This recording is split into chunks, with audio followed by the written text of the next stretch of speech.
Bueno, queridos patitos, vamos con una historia, a pesar de que Ibarrola ya ha pasado por algún vídeo y Navarra ha estado en conversatorios y en vídeos.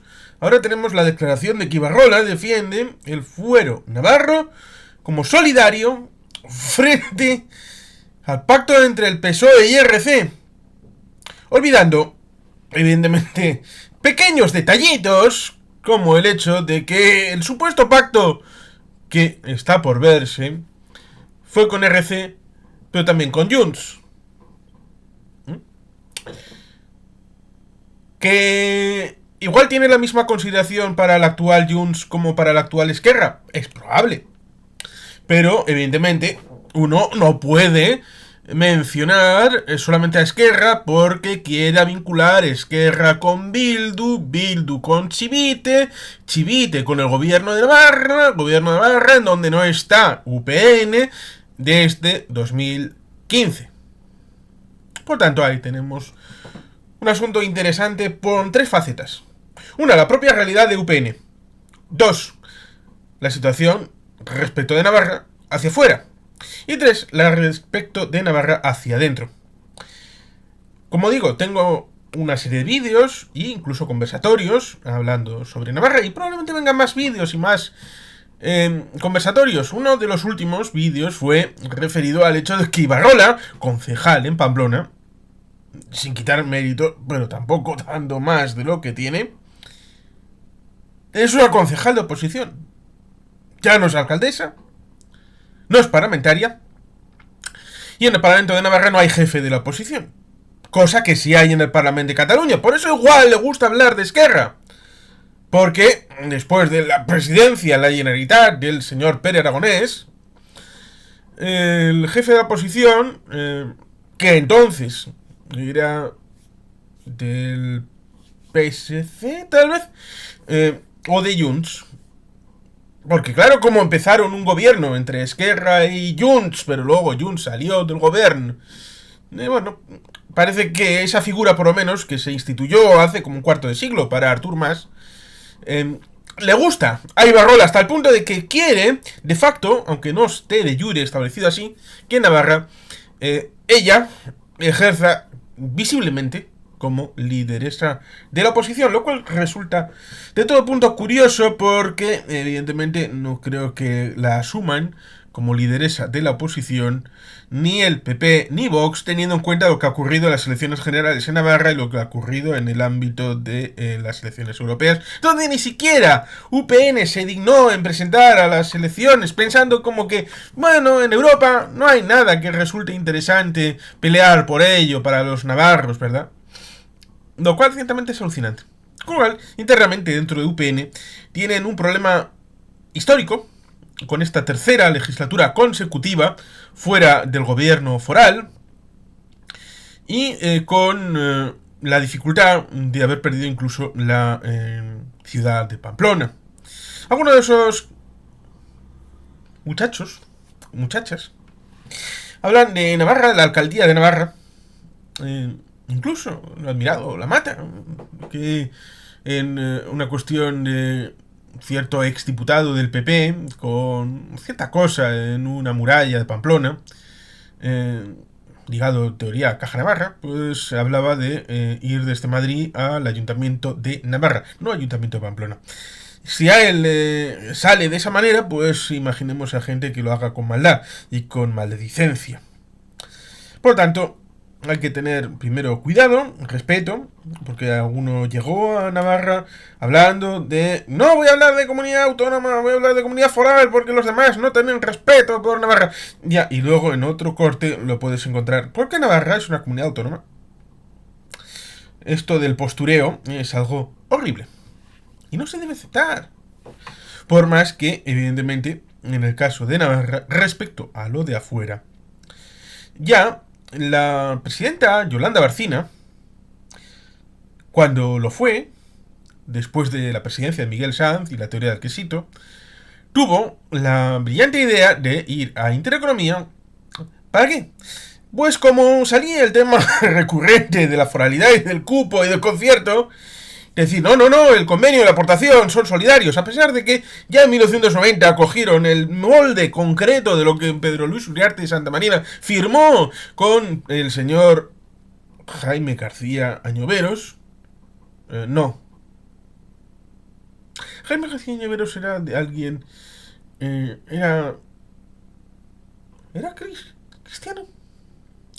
Bueno, da igual. El ministro de Hacienda del año 1980, que era del señor Suárez, lo encontramos luego en esa negociación con esos contenidos, con mínimos elementos, como dice Pedro Luis Uriarte, respecto de la diferencia entre un territorio histórico respecto de 3 territorios que conforman una comunidad, como es la CAF versus la comunidad foral. Y José Enrique Serrano, que fue jefe de gabinete en los tiempos de Zapatero, me escribió un correo hablando de que daba igual referirnos también a la comunidad autónoma del País Vasco como comunidad foral, porque a fin de cuentas es una comunidad foral adepta a la disposición adicional primera, a fuer de que el hecho foral más reconocible, como puede ser la hacienda foral en las diputaciones forales, está en el nivel regional,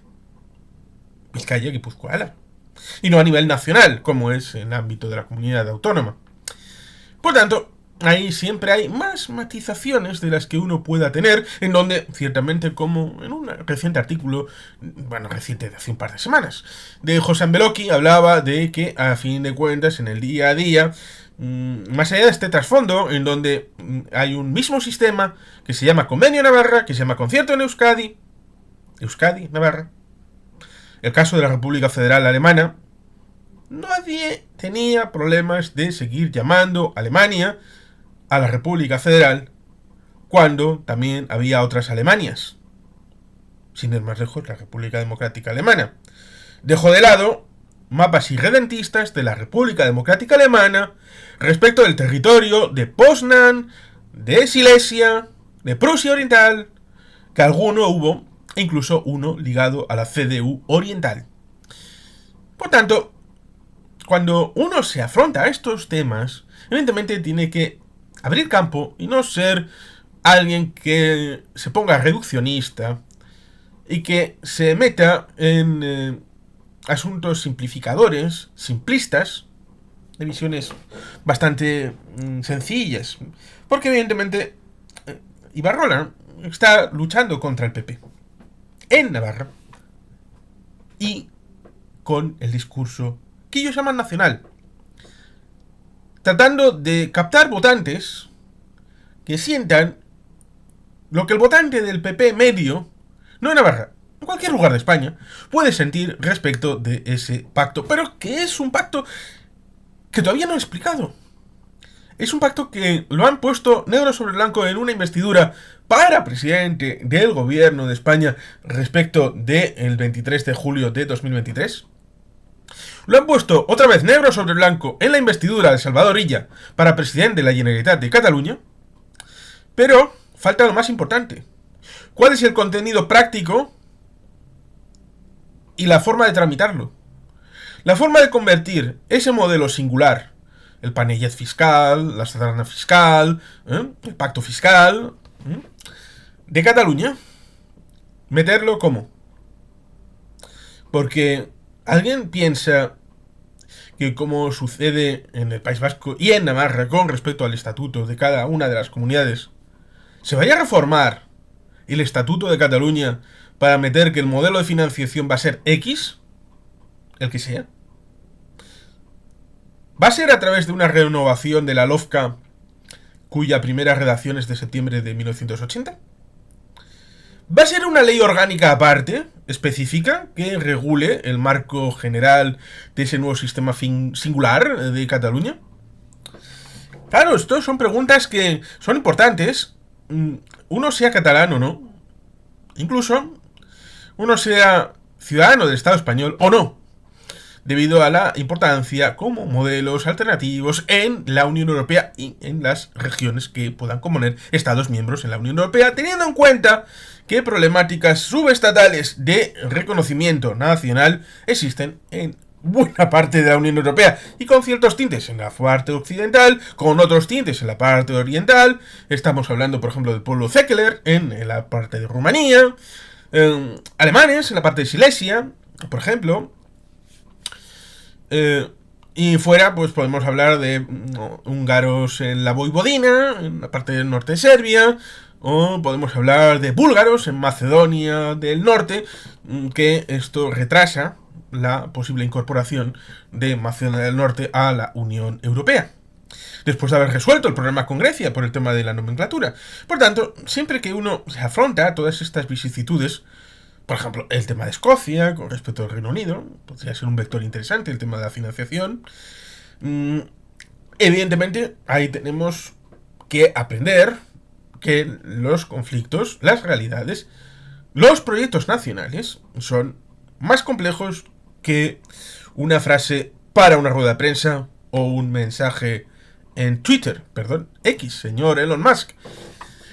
Y que evidentemente cuando estos temas suelen irse de madre, a veces algunas cuentas se van por ahí y tenemos el problema con Twitter en Brasil, con cierto juez ordenando el cierre completo de esta red social. ¿Qué cosas haces, mi querido Lula? Con lo cual, ciertamente, la idea de Ibarrola es atacar en un ámbito político. Eventualmente lo lógico sería que Navarra se quedara absolutamente neutral, en tanto en cuanto es un sistema aparte.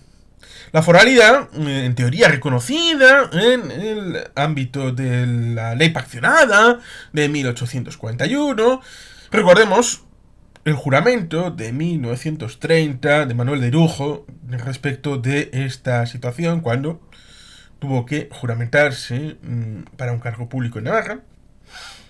Y evidentemente ahí esa historia tiene miga y pueden buscarlo por ahí. Y por tanto ahí, con ese diálogo, se puede vislumbrar el hecho de cómo se configura la relación respecto de la foralidad en Navarra. Esa que evidentemente hacia afuera, en Cataluña, la situación de tráfico viene configurada por un artículo de una ley orgánica ligada al artículo 152 de la Constitución. No está en el estatuto. No es que no esté en el estatuto antiguo, no. Es que no está en el vigente. El tráfico fue una competencia que, a partir de 1993, empezó a tener efectos respecto de una negociación política con Felipe González en su debilidad en el Congreso de los Diputados. Y el despliegue efectivo de los Mossos de Escuadra terminó comenzado el siglo XXI. Por eso se habla de que la implantación definitiva, por ejemplo, en la ciudad de Barcelona y en el entorno urbano, fue con Montse Tura, conseller del gobierno de Pascual Maragall. Después ya del periodo de Jordi Pujol y Soleil. En Navarra, la foralidad, el tráfico, la policía foral, en teoría está metido en el marco reconocido, y por eso surge en 1928 la policía foral. Otra cosa es que en 1962 Franco, Paquita la Culona, según Queipo Llano, le quitara la competencia de manera arbitraria cuando le había dado la laureada de San Fernando a un territorio que había sido retaguardia y no había habido combates bélicos en Navarra en la guerra civil y había sido una comunidad leal al franquismo desde antes de llamarse franquismo. Por tanto, sorprende muchísimo a uno que se acerque ese ámbito, lo mismo que sorprende una cierta renovación del fuero antes de la muerte de Franco. Porque hay una solución de continuidad entre la Diputación franquista y esa Diputación preautonómica que empezará a comer fuerza en el tránsito a lo que al final acabará siendo la situación de 1982 con la Lorafna. Pero en el Estado español no es tan raro, porque las diputaciones que habían sido acusadas por la gente de izquierda en la época de la Restauración, en el caso de lo que nos ocupa a comienzos del siglo XX, el primer tercio del siglo XX, habían sido acusadas de ser designadas a dedo desde Madrid. ¿Qué hizo la República?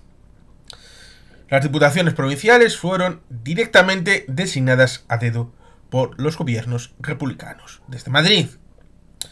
Jamás se hizo. No hubo tiempo, claro. En 6 años no hubo tiempo para hacer ninguna elección popular para diputaciones. No, ninguno. Y ahí nos encontramos ciertamente un problema bastante gordo en el territorio foral, en los 4 territorios históricos, Navarra, pero también Araba, Vizcaya y Guipúzcoa, en donde evidentemente esto supuso un problema a la hora de gestionar la idea de la construcción de un estatuto de autonomía. Que lo lógico hubiera sido lo más democrático, teniendo en cuenta que había habido elecciones municipales, estas pudieran concatenarse con una elección democrática para las diputaciones y se conjuntara el ámbito municipal con el del territorio histórico, pero que evidentemente no se pudo hacer. Y lo mismo que resulta curioso, en cierta memoria, lo mismo que hemos comentado alguna vez, en el año 1930 se tenía la idea de hacer unas elecciones generales, pero se hizo unas elecciones municipales y salió como salió. Por tanto, luego tenemos en 1977 la idea de hacer unas elecciones municipales. No, quita esa bicha del medio porque la última vez salió muy mal. Vamos a hacer unas elecciones generales y luego, ya si eso, 2 años después hay unas elecciones municipales. Por tanto, la memoria a veces opera como se debió hacer entonces y se opera respondiendo a entonces en el contexto del ahora. Y eso es bastante peligroso porque eso permitió a que esa diputación de raíz franquista, recordemos Fasa, lo que pasó con Fasa y con los dirigentes originarios de Fasa en 1936. Por lo tanto, ahí tenemos un asunto bien interesante a la hora de explicar por qué finalmente pasó algo parecido a lo que en el juego del espejo podemos encontrar en León. León, en principio, pudiera ser una comunidad uniprovincial o pluriprovincial, la región leonesa, pero si hubiera sido la región leonesa, solamente la provincia de León, el señor Martín Villa tenía la idea de negarla porque, a fin de cuentas, León era minería, era un lugar bastante parecido a su vecina Asturias, y si Asturias se ha configurado en los últimos años y décadas como un feudo socialista histórico, a pesar de que ha habido algún gobierno del PP, bueno, aunque esto del PP pues al final ha salido realmente mal, como el tema de que el gobierno aquel acabó en Urás, convertirse en Urás, y luego tenemos Francisco Álvarez Cascos con el Foro Asturias de Ciudadanos, con lo cual siempre esta situación de cuando el PP en Asturias va a como coger el poder, siempre hay algo por ahí en medio que se convierte en dificultoso. Una candidatura que se promete y luego se retira, el tema de Francisco Álvarez Cascos, y Álvarez Cascos que ya está metido en la pomada, pues en vez de decir, bueno, pues ¿qué se va a hacer? Vamos a pescar, no, te monta su partido, y en medio del gobierno, en la década anterior, prácticamente, nos encontramos, bueno, década y media, nos encontramos que sí, gobierna el PP, y luego eclosiona Urás en medio, y el PP desaparece de escena, con lo cual, esa situación es de que Asturias, socialista en buena medida, y la percepción era, ¿para qué voy a inventarme una comunidad autónoma para que sea Asturias bis? Para que el Partido Socialista tenga hegemonía en otra comunidad autónoma. No. Hay que amalgamar en un territorio como León y Castilla, lo mismo que uno mira en mapas de 1936, de donde triunfa la reacción y donde triunfa la lealtad. Y en buena medida puede configurarse esa idea de un melting pot para tener esa comunidad. Y lo mismo que en esa zona los socialistas se la tuvieron que envainar, porque después de Zapatero hemos visto que en la región leonesa, especialmente en el marco de la provincia de León, ha sido bastante fiel al votar al socialismo. en el ámbito de Navarra, de haber tenido una realidad conjunta para con Araba, Vizcaya y Guipúzcoa, claro, en 1936 se dice que hay un tribote entre nacionalistas vascos e AJPNV, luego el Frente Popular y luego el Frente Nacional, las derechas. ¿Cómo se puede establecer este tribote? Solamente incorporando a Navarra. Porque para decir que el PNV tenía 9 escaños en el ámbito del Frente Popular, tenía 8, y el Frente Nacional tenía 7, de esos 7, creo recordar que 5 son electos en Navarra. Por tanto, solamente ese platillo se sustenta desde una incorporación. Y en buena medida hubo ya dificultades de comprensión en 1979 porque el socialismo pensaba que iba a gobernar la ciudad de Bilbao. Y Bilbao, desde 1979, como por ejemplo también Guecho, y en aquel momento también Baracaldo, en esas primeras elecciones municipales, obtuvieron una alcaldía de EAJ-PNV. Con lo cual hubo frustración. Y en cierta medida, algo que sí sucedió en Cataluña, que entre el futuro PSC, el PSUC, obtuvieron victorias en 1977-79, haciendo para algunos incomprensible que pudiera ganar Convergencia y Unió en 1980, con Jordi Pujol y Soler. Pues algo parecido se puede entender en el ámbito foral, con la idea de que igual, si Navarra se integrara, entonces el hegemónico, incluso a nivel general, incluyendo Navarra, no será el Partido Socialista, e incluso podría ser que no tocara poder. Ahí podemos enlazar el asunto de comienzos del 83-84 respecto de la posible investidura de un candidato de centro-derecha, lo cual nunca sabremos hasta qué punto hubiera podido cambiar la posterior evolución de la realidad de Navarra, teniendo en cuenta que los herederos del franquismo a través de UCD, creadores de UPN, tendrían de socios a los nacionalistas vascos, a Euzko Alderdi Jeltzalea. Con lo cual, para esa conformación, evidentemente, tendrían que haber fluido los programas de alguna manera, confluyendo las propuestas de AJPNV, rompiendo el esquema y volviendo tal vez al momento en el que en 1931 los jaimistas se incorporaron a la coalición que se presentó a las elecciones constituyentes a la Cámara que haría la Constitución española de 1931, una configuración que ampararía y respetaría el Estatuto de Estella de 4 territorios. Con lo cual, ahí tenemos un asunto bien interesante en lo que reflexionar respecto de cómo Ibarrola se equivoca de medio a medio con ese planteamiento respecto de lo que es hacia afuera, respecto de mirar hacia Barcelona para no mirar a Madrid. En el año 2000 la competencia de tráfico fue acordada y fue firmada por el UPN con Aznar. Luego tuvo que ser Aitor Esteban el que la volvió a firmar, y cuando ya estaba en trámite se estableció un nuevo pacto con Bildu para que los de UPN pudieran decir que la competencia de tráfico la traía Bildu. Y luego el tema del Constitucional, que no da nada respecto del fondo, sino respecto de la forma.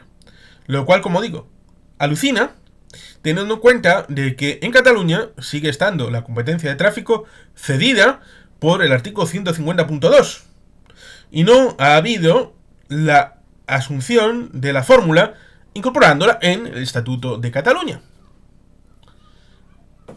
Y en Navarra está en el Estatuto, pero no lo ven demasiado claro, y por lo tanto si se actualiza el Estatuto de Navarra, entonces estaría mejor y así hacemos efectiva la transmisión de la policía foral para el tráfico en Navarra, y también por supuesto para las multas, no sigan yendo a la Guardia Civil o a la policía y fuera de Navarra, sino que reinviertan en el sistema político de Navarra, que es precisamente el asunto interno.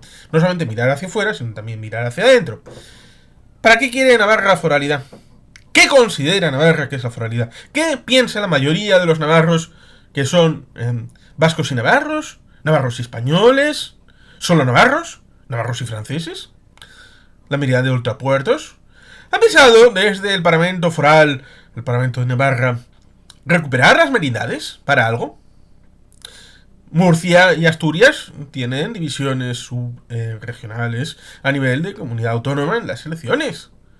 Y Navarra tiene un histórico relacionado con las merindades. ¿Actualmente tienen alguna virtualidad las merindades en Navarra? ¿Podrían tenerlo a nivel electoral? ¿Por qué no?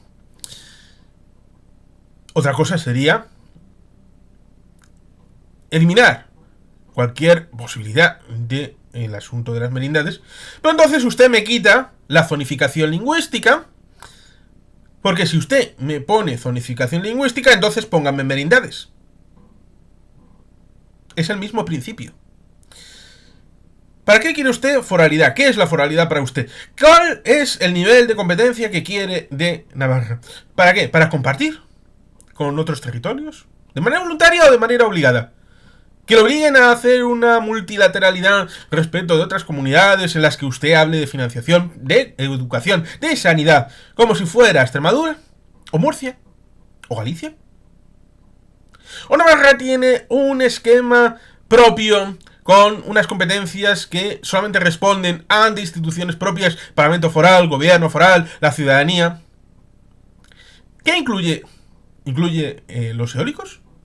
¿Incluye tratar de progresar en una situación en la que Volkswagen sigue siendo importante, hasta el riesgo de poder ser un monocultivo? Y eso sabemos perfectamente lo que significa respecto de un territorio que solamente tiene una fuente de riqueza. Recordemos que fue gente ligada a lo que fue UPN la que no tuvo la suficiente agilidad para que la Citroën se implantara en Navarra. Y por eso está en Vigo. Por culpa de la inacción de esta gente. Por tanto, cuando esta gente dice, es que nosotros gestionábamos Navarra de FETEN, maravilloso, ya, bueno, perdieron un montón de oportunidades de negocio y de creación de empresas. Por lo tanto, no me vengan estos de UPN, de Iberdrola, a dar lecciones, porque no es aceptable. ¿Quieren una relación con aquellos que son afines?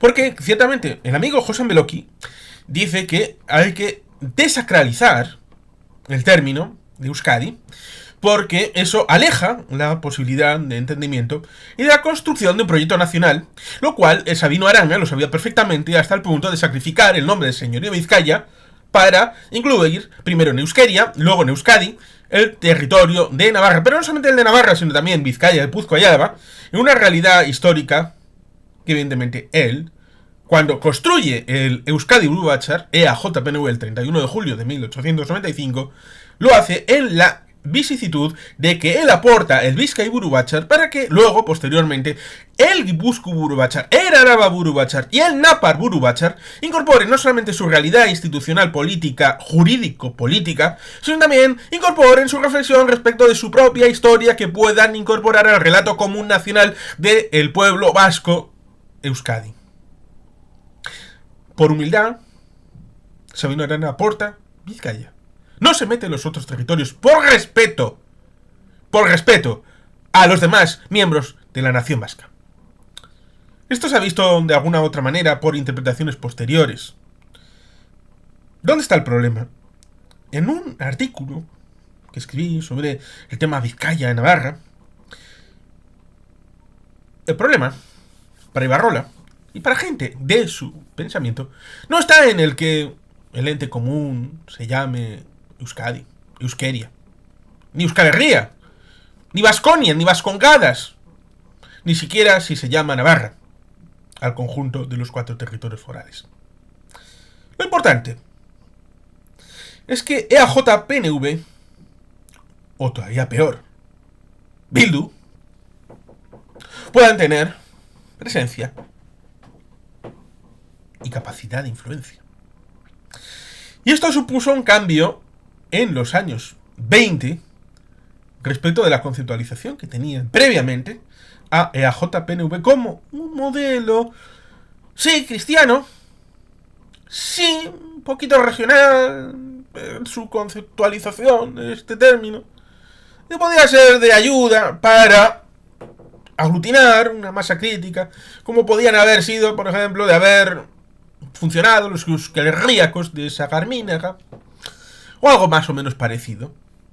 Pero entonces se estaban equivocando de planteamiento, y ya se vio precisamente en 1917 con la Diputación de Vizcaya de Sota y Aburto, con el planteamiento de creación de Euskaltzaindia, de Eusko Ikaskuntza y de creación de un marco en el que las diputaciones, las 4, pudieran hablar de un estatuto conjunto. Y es que las 4 diputaciones en el siglo XVIII y XIX, y sobre todo en el siglo XIX, con un nombre curioso que les reunía, que era el de gobierno vasco. Tengo por ahí el libro que tiene las actas. Por tanto, no hablo a humo de... No. ¿Hay las actas? Se reunían, pero el problema surge después. Cuando política, económica, demográficamente Vizcaya adquiere preeminencia. Y cuando políticamente AJPNV se convierte en hegemón, no solamente en Bilbao, sino también en Vizcaya. Cuando esa noción gelchale de liderazgo, en donde ese corralito foral, que dirá el libro de 2015, vea desnutrido su proyecto e incapaz de sostener una reserva india en donde seguir mangoneando. Por eso no les interesa ir a las europeas. ¿Para qué van a ir a las europeas? Si cuando lo que quieren es seguir teniendo un corralito foral sobre Navarra. Y eso es problemático. Porque evidentemente no podemos aceptar un planteamiento exógeno para una realidad nacional en donde Navarra puede tener un pilar, porque los principios básicos, estoy completamente de acuerdo con José Ampeloki. Gel, que se desmenuzaría una situación respecto de 2 pilares importantes: autogobierno, foralidad, capacidad de gobierno de Navarra. Sí, claro. Pero es que hemos de decir un pequeño detalle. Cuando uno ve la comunidad autónoma del País Vasco, y uno ve Vizcaya y Álava como territorios históricos, y el nivel competencial que existen en Cantabria y en La Rioja, digo estos elementos porque Villaverde de Trucíos está en Cantabria, estamos hablando de Javier de Burgos, 1833, eran territorios especiales con una fiscalidad diferente del territorio, y hubo 3 respuestas distintas. Oñati, que estaba en Guipúzcoa, como estaba lejos, porque tenía rodeado el asunto Vizcaya, Álava y Navarra, pues quedó Oñati un enclave que pasó directamente a ser parte de Guipúzcoa. En el caso de Villaverde de Trucíos pasó a ser parte de la provincia de Santander. Y en el caso de el condado de Treviño, cuando el territorio común más cercano era la provincia de Logroño, se remitió a Burgos. Con lo cual, por eso digo, el territorio circundante, Vizcaya, Álava, Cantabria, La Rioja, solo por el tema de Hacienda, aunque no solo, Vizcaya tiene un poder competencial equiparable o superior al de una comunidad autónoma como es Cantabria. Álava tiene un poder competencial equiparable o superior al de la comunidad de La Rioja. Por tanto, una incorporación en equipotencialidad negociada, y siempre con la salvaguarda de que activando la disposición transitoria cuarta habría que luego plebiscitarlo sine qua non en Navarra, aunque evidentemente en el País Vasco, cosa que no se hizo con la Rorafna en Navarra. El Estatuto de Navarra no está ratificado por nadie, Se me dirá, no, es que el Parlamento foral... No. Esas cosas hay que votarlas en votación directa. Clara. Una pregunta clara. Lo mismo que en Andalucía, en Galicia, en Cataluña y en el País Vasco. ¿Quiere usted este estatuto? ¿Le gusta? ¿Lo acepta? No se hizo. En el País Vasco, si habría un estatuto conjunto, evidentemente habría que modificar el Estatuto de Autonomía del País Vasco para, en su caso, derogarlo y que entrara en funciones algo distinto. Por tanto, habría de conjunción una votación que podría ser incluso única respecto a elementos más o menos confluyentes, en donde la situación, tal y como el ordenamiento jurídico establece, habría un peso específico en Navarra respecto de la configuración de la nueva realidad. Pero lo importante es este elemento del control sobre la ciudadanía a través de las instituciones de Navarra, que viene precisamente de ese tramo desde 1977 hasta 1982.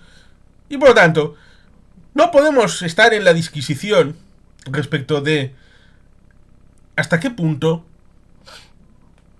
el tema del nombre, el tema de la configuración, porque claro, lo que les gustaría es que hubiera una especie de liga foral españolista que fuera semejante a UPN, que fuera hegemónica en Vascongadas, para tener una relación sin ningún problema, porque si sucediera eso, entonces no habría ningún problema respecto de una configuración uniforme con Vascongadas.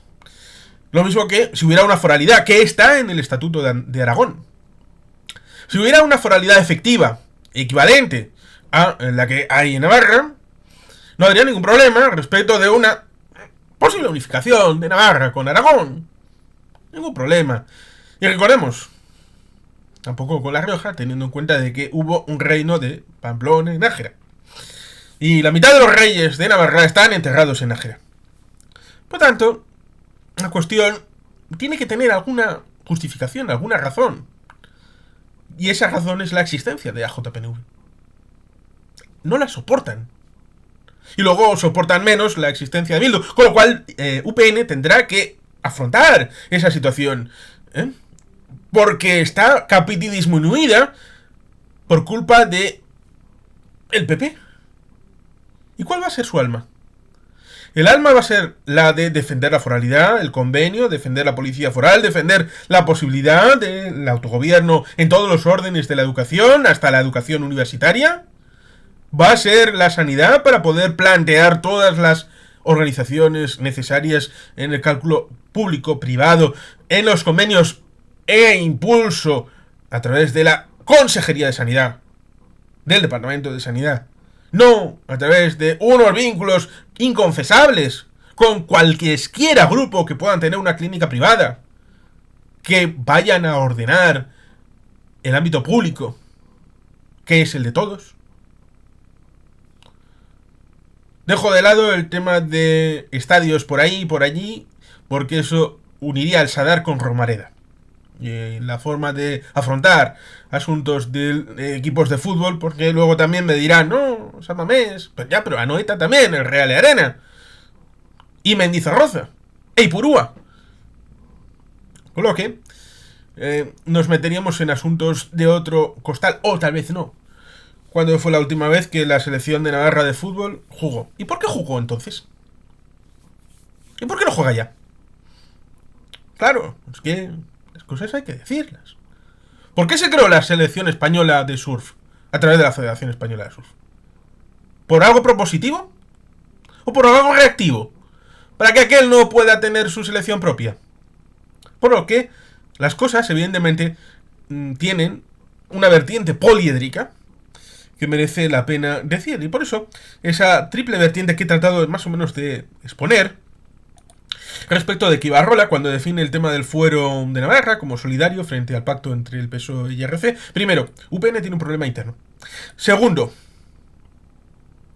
no se puede andar jugando en España con algo que tú eres foral y debes de quedarte al margen. solamente porque tú, UPN, estás luchando con el PP a nivel partidista y por el electorado. Y luego, defiende el fuero de Navarro. Dime el manifiesto foral de 2014. Explícame por qué fue y qué se hizo para defender el fuero de Navarra entonces. Por tanto, ahí está mi reflexión. Y sin más, queridos patitos, es que ricasco, ajur berobat, beti gelpean.